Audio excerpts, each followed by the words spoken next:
Hallo und herzlich willkommen auf Veras Blockflötenkanal. Ich werde oft gefragt, welche Übungshefte oder Etüden helfen mir, technisch besser zu werden auf der Blockflöte. Und die ehrliche Antwort ist, es liegt selten am Heft, sondern an der Art und Weise, wie wir damit üben.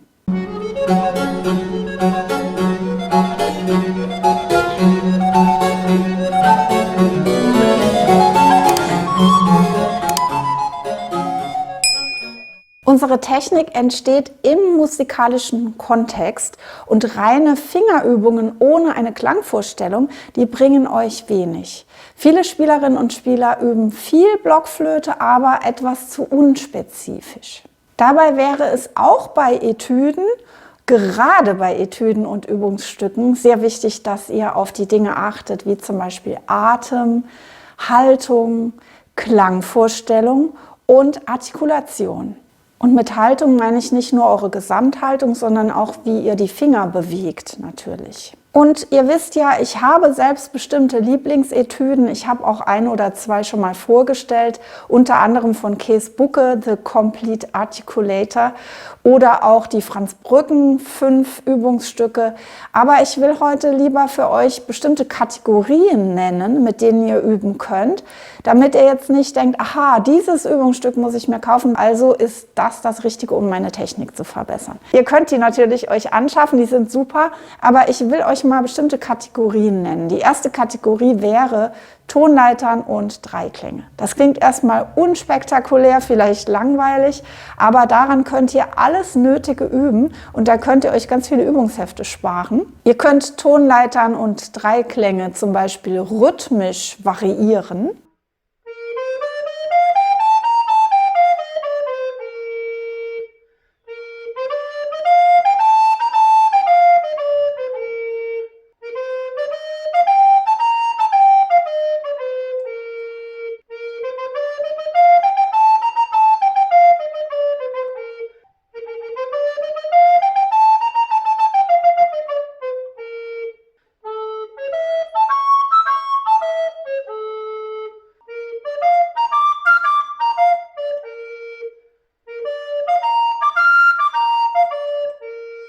Und dabei, wie gesagt, auf euren Atem achten.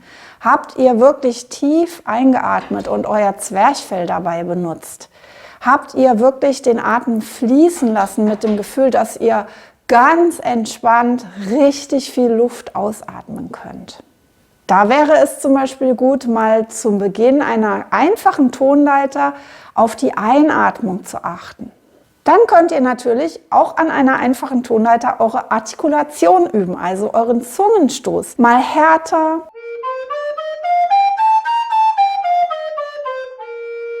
mal weicher,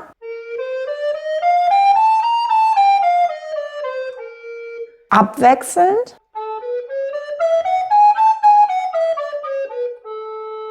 staccato, ohne dass ihr hetzt.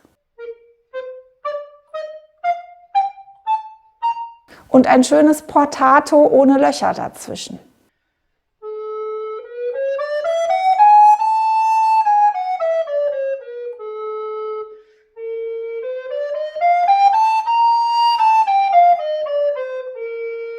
Und gerade bei Dreiklängen sind auch wirklich die Finger gefordert. Wenn ihr solche Sprünge habt wie in Dreiklängen, dann müsst ihr auch bestimmte Griffverbindungen hinbekommen. Und dazu braucht ihr auch wiederum nicht unbedingt ein extra Übungsheft, wenn ihr euch entsprechende Tonarten aufbaut. Also nicht nur C-Dur und F-Dur, sondern auch ein bisschen mal mit 2, 3 Bs oder 2, 3 Kreuzen drin.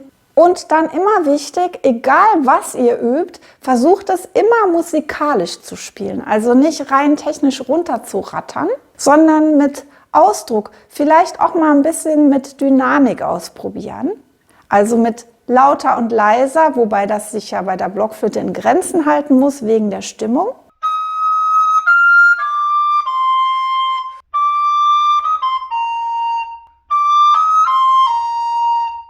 Und die zweite Kategorie sind natürlich Übungshefte und Etüden. Und da könnt ihr einfach mal überlegen, wo sind dann eure Hauptbaustellen oder woran möchtet ihr gezielt besonders üben. Ich habe ja vorhin schon Käsbucke genannt. Da könnt ihr gezielt euren Zungenstoß üben, eure Artikulation, um abzuwechseln zwischen Dü und Tü. Oder die Franz-Brücken-Übungen sind sehr gut. Da sind alle möglichen Sprünge drin, aber auch Bindebögen. Da muss der Atem reichen. Da steckt eigentlich alles Mögliche drin. Kauft euch also nicht einfach irgendein Heft, sondern überlegt euch, was ist euer Ziel, wo hakt es am meisten. Und ihr könnt eigentlich bei jedem Etüdenheft auch selbst den Fokus auf bestimmte Dinge legen. Also mal angenommen, ihr habt jetzt ein Heft, das sehr darauf ausgerichtet ist, dass da komplizierte Tonarten drin sind, Dreiklänge und viele schwierige Griffverbindungen. Dann könnt ihr trotzdem bewusst den Fokus auf den Atem legen. Und dann übt ihr das so langsam, dass ihr den Atem fließen lassen könnt ohne Unterbrechung. Vielleicht läuft bei euch auch alles schon super und ihr wollt wirklich die Finger trainieren. Und da würde ich eigentlich fast wieder sagen, da sind die Tonleitern und die Dreiklänge einfach am besten. Oder ihr nehmt euch dafür ein Vivaldi-Concerto, um dran zu üben, denn da gibt es fast nichts Besseres, um die Finger zu trainieren.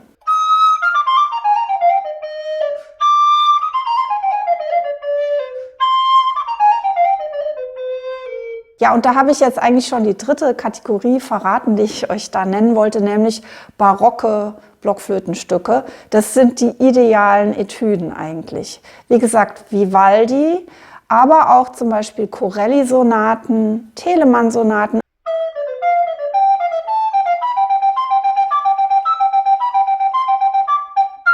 In all diesen hochbarocken Stücken kommen immer wieder Sequenzen vor, an denen ihr üben könnt.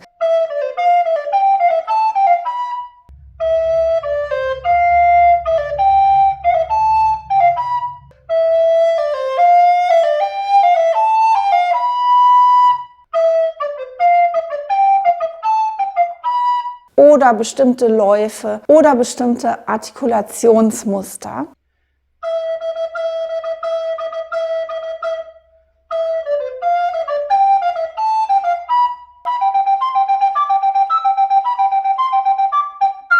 Und so ein Telemann-Satz zum Beispiel kann mehr bringen als viele Seiten Etüden, mit denen ihr euch quält. Aber auch da immer den musikalischen Ausdruck mit einbeziehen, nicht rein nur diese Stellen üben und üben und üben und dann frustriert sein, dass es immer noch nicht klappt. Beim Üben jeweils den Fokus auf ein Ding vor allem legen. Was ich damit jetzt eigentlich rüberbringen möchte, es liegt, wie ich eingangs schon erwähnt habe, nicht am Heft, das ihr braucht. Natürlich gibt es viele tolle Etüdenhefte, wie gesagt, aber berücksichtigt das, dass wir nicht Musik und Technik trennen können und dass wir immer eine bestimmte Klangvorstellung und einen Fokus brauchen.